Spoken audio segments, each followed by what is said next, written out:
Today's hot lunch menu includes Monkey House leftovers, served with a brand new spatula.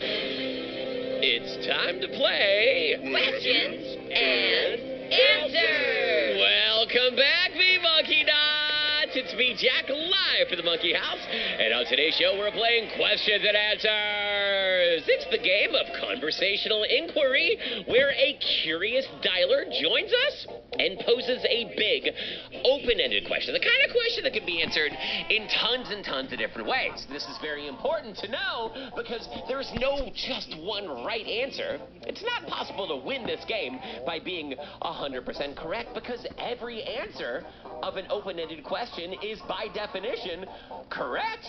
Wow, maybe we should, change the rules of Correctamundo to be this way. If I just post open-ended questions in Correctamundo, then maybe every answer of Correctamundo would be correct. Wow, that really makes you think, doesn't it? Well, without any further ado, let's meet our inquisitive, curious dialer and find out what question did they bring in here with them. Oh, this is so exciting. Right out of Texas, audience, put your paws together for Amelia. Hi, Amelia. How are you? Good. Great. Welcome to the Monkey House, and thank you for joining us for our game Questions and Answers. Are you excited about this? Yes, I'm really excited. Hey, that makes two of us. I gotta know, Amelia, do you think of yourself as a naturally curious person? Do you just think about questions a lot and wonder about things? Yes, I ask a lot of questions. You do ask. Okay, how many questions, here's a question for you. How many questions per day would you estimate that you ask, if you had to guess?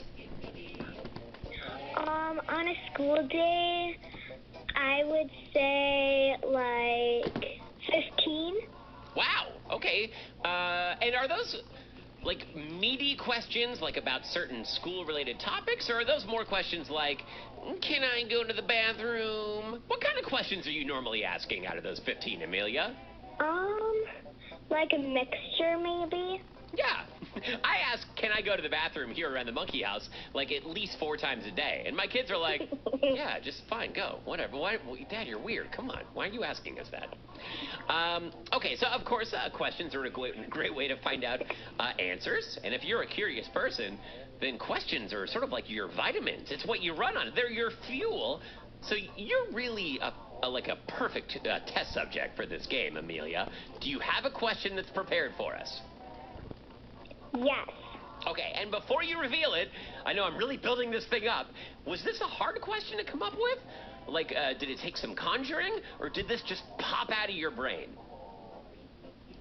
So I was listening to it, and I heard any question that has creative answers and many answers, and I was like, oh, it's almost St. Patrick's Day, so I could say, how do I catch a leprechaun? Oh, there's the question. Of course, very happy early St. Patrick's Day to everyone, which is coming right up tomorrow as of right now.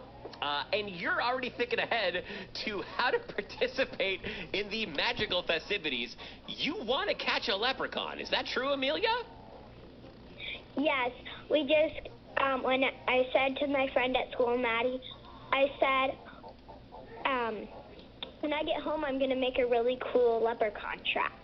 Okay, this is a popular thing that people can do. Of course, a leprechaun is, I don't know, would you say the leprechaun is sort of in the same family as a fairy, sort of? Are fairies and leprechauns sort of the same size and status? Or are they similar to each other? What do you think? I would say maybe. Maybe, okay, maybe related to each other. Why do you want to trap a leprechaun? I mean, it seems like busiest day of the year for a leprechaun, St. Patrick's Day. Why would you want to trap one? Because I want to meet it and make friends with it, and yeah. Okay, got it. So this is less of putting a leprechaun in leprechaun jail. This is more about figuring out a way to get the leprechaun to stick around long enough for you to finish up Zoom school or whatever you're doing tomorrow, and then, shake its hand, have a little, just rap with each other a little bit. Talk to each other, tell you about your life, tell it about your life, find out about its life, just kind of get to know each other. That's what you want to do? Uh-huh. Okay, speaking of questions and curiosity, this is not the question for our game, but I'm just curious. What question would you most want to ask a leprechaun if you were able to trap one with the help of our listeners? What would you want to know? I would want to know,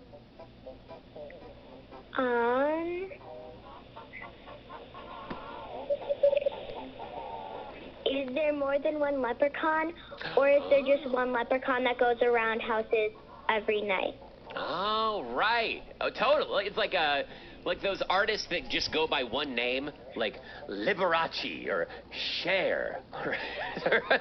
Maybe there's just one leprechaun. That's why the leprechaun doesn't introduce itself as Leprechaun Johnson or Leprechaun Franklin. There are lots of them. Maybe there's just the one. Or maybe there are lots of leprechauns and they just all go by the same name. That's what you want to find out. Uh-huh. Yeah, that's a good question. Wow, I wonder about that too. I mean, I guess I sort of hope there are lots of them, so that way if you corner one in your catching scenario that we're going to find out about, others can still get out there and do whatever their duties are for St. Patrick's Day. I mean, you're not hogging all the leprechaun love just for yourself. I mean, that would probably be good, right, Amelia? Right. Yeah, okay, very good. All right, so one more time, Amelia. That, of course, was the question you have for the leprechaun, but you have a question for our listeners. Say that question one more time so they hear it straight from you.